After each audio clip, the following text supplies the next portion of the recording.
नमस्कार, lead India के इस वीडियो में आपका बहुत बहुत स्वागत है। दोस्तों, आज के इस वीडियो में मैं आपको स्टेप बाय स्टेप गाइड करूंगा कि अगर आपको कोर्ट मैरिज करना है तो आप कैसे कर सकते हैं 2026 में, और एक एक चीज़ मैं आपको बताऊंगा। सबसे पहली चीज़ मैं आपको बताऊंगा रिक्वायरमेंट्स, यानी कि कौन कौन सी चीज़ों की रिक्वायरमेंट्स होती है जो आपको पूरी करनी है।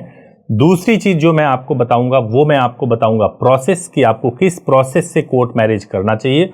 और तीसरी चीज़ मैं आपको बताऊंगा वो है कि आपको डिसीजन क्या लेना है कोर्ट मैरिज के लिए। और चौथी चीज़, जब आप डिसीजन ले लेंगे तो आपको प्रोसेस कैसे करना है, जैसे बुकिंग और बाकी सारी चीज़ें कैसे करनी है। तो सब कुछ आप बिल्कुल स्टेप बाय स्टेप जान पाएंगे। कंप्लीट इस वीडियो को देखिएगा ताकि आपको सब कुछ क्लियर हो जाए। देखिए, 2026 के लिए इसलिए इंपॉर्टेंट है क्योंकि इस वीडियो में 2026 का एक एक अपडेट है और सब कुछ इस वीडियो में आपको बताया हुआ है। सबसे पहली चीज तो यह है कि डॉक्यूमेंट्स क्या लगेंगे कोर्ट मैरिज के लिए। देखिए, जब हम डॉक्यूमेंट्स की बात करते हैं तो एज प्रूफ सबसे इंपॉर्टेंट डॉक्यूमेंट होता है। यानी कि आपके पास में एज प्रूफ के लिए 10th की मार्कशीट हो या सर्टिफिकेट हो, या फिर आपके पास में बर्थ सर्टिफिकेट हो। अगर इन दोनों में से कुछ भी नहीं है तो स्कूल लिविंग सर्टिफिकेट भी चलता है, ड्राइविंग लाइसेंस भी चलता है, डिपेंड करता है सिटी टू सिटी। जब आपके पास ये डॉक्यूमेंट है, इसके अलावा आपके पास में आपका आधार कार्ड होना चाहिए, जेन्युइन आधार कार्ड होना चाहिए। मोबाइल नंबर से अगर आपका आधार कार्ड लिंक है तो सबसे बेस्ट है। साथ में आपके पास में आईडी प्रूफ होना चाहिए, जैसे आपके पास पैन कार्ड हो या वोटर आईडी हो, ये आपके पास होना चाहिए। अगर आपके पास आप फॉरेनर हैं तो आपके पास में वैलिड वीजा, वैलिड पासपोर्ट होना चाहिए। और अलोंग विद दैट जो डॉक्यूमेंट्स मैंने आपको बताए वो होने चाहिए। एज को लेकर के मैं आपको बताऊं तो लड़के की एज 21 ईयर पूरी होनी चाहिए और लड़की की एज 18 ईयर्स पूरी होनी चाहिए। एज को लेकर के बहुत सारे कपल ने ये सवाल पूछा था, क्या लड़की की एज में जो बदलाव होने वाला था क्या 2026 में बदलाव होगा, तो उसको लेकर के अभी कोई अपडेट नहीं है। अभी भी लड़कियों की शादी करने की एज 18 वर्ष ही है। उत्तराखंड में लेकर के एक सवाल पूछा जाता है, क्या उत्तराखंड में अब लड़कियों की शादी की एज 18 वर्ष से बदलकर 21 वर्ष हो गई है, तो अभी भी 2026 में वो 18 वर्ष ही है, 21 वर्ष नहीं हुई है। कुछ लोग तो ऐसा कहते हैं कि बीजेपी की जहां जहां गवर्नमेंट है स्टेट में, वहां पे लड़कियों की शादी की एज बढ़ा करके 21 वर्ष कर दी गई है। ये बिल्कुल झूठ है, ऐसा नहीं है। पूरे इंडिया में लड़कियों की शादी की एज 18 वर्ष है और लड़कों की शादी की एज 21 वर्ष है। क्या पेरेंट्स के कंसेंट की रिक्वायरमेंट है कोर्ट मैरिज के लिए? तो पेरेंट्स के कंसेंट की कोई रिक्वायरमेंट नहीं है कोर्ट मैरिज के लिए। अगर आपके पास में वैलिड डॉक्यूमेंट है तो आप कोर्ट मैरिज कर सकते हैं। और जो तीसरा पॉइंट मैं आपको इसमें बताऊंगा वो फीस एंड अदर एक्सपेंसेस को लेकर के बताऊंगा। वो ये है कि जब आपको कोर्ट मैरिज करने के लिए जाना है तो बढ़िया संस्था से, जो सही और एक क्रेडिबल संस्था हो, लॉ फर्म हो, वहां से करना चाहिए। और कोर्ट मैरिज के बाद के भी कुछ एक्सपेंसेस को ध्यान में रखना चाहिए। जब आप कोर्ट मैरिज करने के लिए जाते हैं तो केवल बिल्कुल ऐसे नहीं जाना चाहिए कि कहीं पे फीस आपको एक्स फीस बताया गया है, एक्स अमाउंट बताया गया और आपके पास केवल और केवल उतने ही पैसे हैं। अगर आप उतने ही पैसे लेकर के जाएंगे कोर्ट मैरिज करने के लिए और कोई भी प्रॉब्लम हो जाती है, जैसे आपको रहने में कोई दिक्कत होने लगे या लंबे टाइम तक घर से बाहर जाकर के रहना पड़ जाए, तो आपको काफ़ी समस्याएं हो सकती है।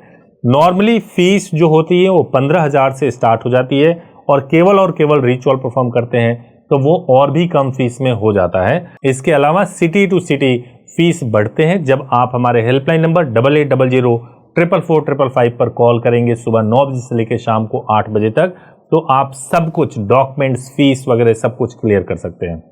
अब मैं आपको बताने जा रहा हूं प्रोसेस, जो आपको डिसाइड करना है कि आपको किस प्रोसेस से करना है। सबसे पहली चीज आप अपने दिमाग में अभी ध्यान में रखिएगा। एक सवाल पूछ रहा हूं, आप दोनों का रिलीजन सेम है या अलग अलग है? मैंने सवाल क्या पूछा आपसे? रिलीजन सेम है या अलग अलग है? अटक गए ना? रिलीजन मतलब होता है धर्म। धर्म का मतलब होता है कि क्या आप दोनों हिंदू हैं। अगर आप दोनों हिंदू हैं, चाहे कास्ट आपकी कुछ भी हो, चाहे जनरल हो, ओबीसी हो या एससी हो या फिर किसी भी कास्ट से आप बिलोंग करते हैं, अगर दोनों हिंदू हैं तो आप मैरिज एंड मैरिज रजिस्ट्रेशन का प्रोसेस कर सकते हैं। ये बिल्कुल वैलिड होता है, इंडिया में भी वैलिड है, विदेशों में भी वैलिड है। ये सर्टिफिकेट सभी जगह मान्य होता है और गवर्नमेंट से अगर कोई भी बेनिफिट आपको लेना है तो वो सारे बेनिफिट्स आपको मिलते हैं। तो सेम रिलीजन है तो मैरिज एंड मैरिज रजिस्ट्रेशन का प्रोसेस बेस्ट है। और इस प्रोसेस को करने के लिए आप इंडिया के कई शहरों में कर सकते हैं, जैसे दिल्ली में कर सकते हैं, आप गाजियाबाद में कर सकते हैं। इसके अलावा आप जो है आप जयपुर में कर सकते हैं, पुणे में कर सकते हैं, मुंबई कर सकते हैं, अहमदाबाद में कर सकते हैं, पटना में कर सकते हैं, देहरादून में कर सकते हैं, बहुत सारे सिटीज है, बेंगलोर में कर सकते हैं, हैदराबाद में कर सकते हैं, कई सिटीज तो हो सकता है मैं अभी मिस कर रहा हूं। इन सारे सिटीज में आप लीड इंडिया के माध्यम से कर सकते हैं और हम आपको प्रॉपरली गाइड भी कर सकते हैं। अब जो दूसरा सिनेरियो आता है वो थोड़ा डिफिकल्ट सिनेरियो आ जाता है। वो ये है कि भाई धर्म हमारा एक नहीं है, हम दोनों का धर्म अलग अलग है। पहले वाले सिनेरियो में, मैरिज एंड मैरिज रजिस्ट्रेशन वाले सिनेरियो में, दोनों हिंदू है चलेगा, दोनों मुस्लिम है चलेगा, दोनों क्रिश्चियन है चलेगा। लेकिन अब दूसरे सिनेरियो में हिंदू और मुस्लिम हो गया या क्रिश्चियन या मुस्लिम हो गया, तब आपके पास एक ही ऑप्शन है। क्योंकि आप रिचुअल नहीं परफॉर्म कर सकते, क्योंकि दोनों का रिचुअल अलग अलग है, इसलिए परफॉर्म नहीं किया जा सकता। अगर परफॉर्म कर भी लेंगे तो वैलिड नहीं होगा। तो आपके पास एक ही ऑप्शन है कि स्पेशल मैरिज एक्ट में करें। स्पेशल मैरिज एक्ट में करने के लिए जो सबसे बेस्ट प्लेस है वो मुंबई है। मुंबई से आप बहुत अच्छे तरीके से कर सकते हैं। क्यों अच्छे तरीके से कर सकते हैं? क्योंकि स्पेशल मैरिज एक्ट में मैरिज करने के लिए 2 बार जाना पड़ता है मैरिज रजिस्ट्रार के सामने। लेकिन अगर आप मुंबई से करते हैं तो सिर्फ 1 बार जाना पड़ेगा और 1 बार ऑनलाइन ही काम हो जाएगा। तो ये एक बहुत इंपॉर्टेंट चीज है, बहुत बड़ा फायदा है। बट कहीं भी जब आपको स्पेशल मैरिज एक्ट में शादी करना है तो आपका या आपके पार्टनर का आधार कार्ड उस जगह का होना चाहिए या फिर आपके पास में रजिस्टर रेंट एग्रीमेंट होना चाहिए। तो कई लोग ऐसा करते हैं कि अगर मान लीजिए मुंबई से आसान है तो मुंबई में जाते हैं, वहां पे रेंट एग्रीमेंट बनवाते हैं, वहां से मैरिज परफॉर्म करते हैं। कई लोग ऐसे होते हैं जिनको लगता है कि अपने शहर से ही कर सकते हैं, बहुत ज्यादा विवाद नहीं है, तो अपने शहर में भी करते हैं जहां से उनका आधार कार्ड है या उनके पार्टनर का आधार कार्ड है। अब आपको डिसीजन क्या लेना है? आपको 2-3 डिसीजन लेना है। सबसे पहला कि किस लोकेशन से आपको मैरिज करना है, दूसरा कौन से लॉ फर्म से करना है और किस प्रोसेस से करना है।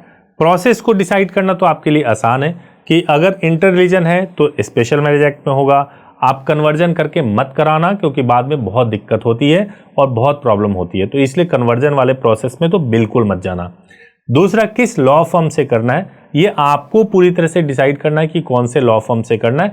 सभी लोग कहते हैं कि मेरा लॉ फर्म बेहतर है या हमारे यहाँ बेहतर सर्विसेज दी जा सकती है। हालांकि लॉ फर्म को ये क्लेम भी नहीं करना चाहिए, लेकिन अगर आपको मैरिज करना है तो आप गूगल रिव्यू के थ्रू डिसाइड कर सकते हैं।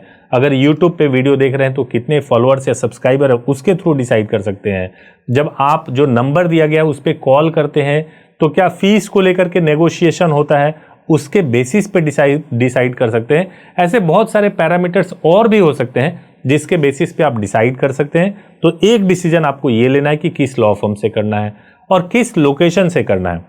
तो लोकेशन को जब आप डिसाइड करेंगे तो आपको ये ध्यान रखना होगा कि जिस भी लॉ फर्म या एडवोकेट के थ्रू कर रहे हैं वो उस लोकेशन पे अवेलेबल है या नहीं अवेलेबल है। नहीं अवेलेबल है तो क्या वो रिलायबल है उस लोकेशन के लिए, तो ये भी देखना पड़ेगा। तो ये पैरामीटर्स हैं, ये तीनों आपको डिसाइड करना है। जब आप डिसीजन ले लेते हो उसके बाद से अलग अलग लॉ फर्म के अलग अलग प्रोसेस होते हैं, लेकिन मोटे तौर से जो प्रोसेस है वो मैं बताता हूं। सबसे पहले बुकिंग कराना होता है। लीड इंडिया में अगर आप करेंगे तो बुकिंग कराना होगा।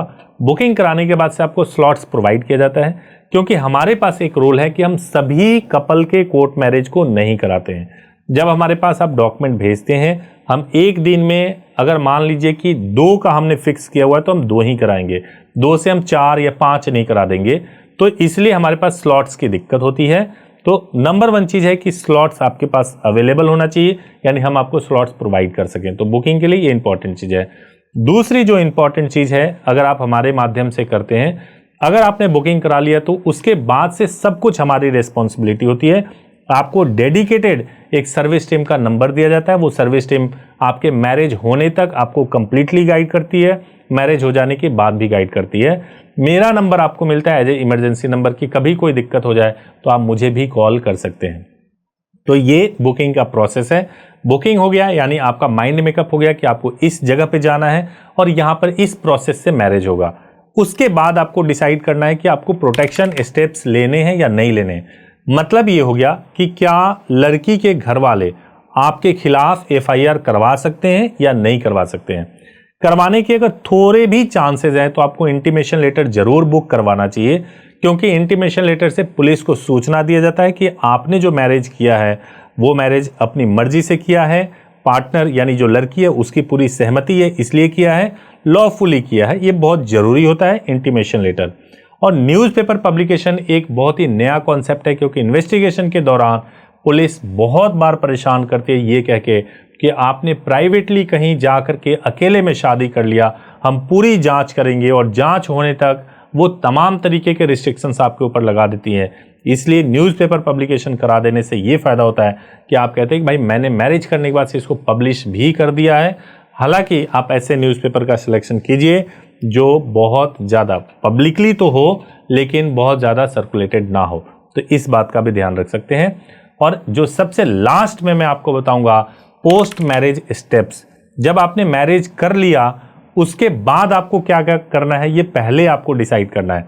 यानी मैरिज होने के बाद से क्या आप दोनों को साथ में रहना है, क्या आपको मैरिज होने के बाद से 2 साल या 1 साल के बाद साथ में रहना है, अगर साथ में रहना है तो कहाँ साथ में रहना है, पैसे कहाँ से आएंगे, जॉब कौन सा करोगे, ये सब कुछ आपको डिसाइड करना है। अगर आप अभी स्टडीज़ कर रहे हो तो उसको कैसे कंटिन्यू करोगे। 2026 में अगर आप कोर्ट मैरिज के लिए सोच रहे हैं तो अभी आपके पास समय है, आप इसको ठीक से प्लान कीजिए और उसके बाद ही आप लव मैरिज जैसा स्टेप लीजिए, कोर्ट मैरिज जैसा स्टेप लीजिए। क्योंकि विदाउट एनी प्रिपरेशन अगर आप करेंगे तो ये कोई हंसी मजाक या खेल नहीं है कि आपने जाना है कोर्ट मैरिज करना है और सब कुछ लाइफ में ब्यूटीफुली चल रहा है, कुछ भी प्रॉब्लम नहीं आ रहा है। कोर्ट मैरिज करना पेरेंट के कंसेंट के बगैर करना एक चैलेंजिंग स्टेप है, एक डेयरिंग स्टेप है। इसके लिए सही प्रिपरेशन करना बहुत ज़रूरी है। अगर आपको वीडियो अच्छा लगा हो तो चैनल को जरूर सब्सक्राइब कीजिए, बेल आइकन प्रेस कीजिए, वीडियो को लाइक कीजिए। Thank you so much for watching this video. Thank you so much.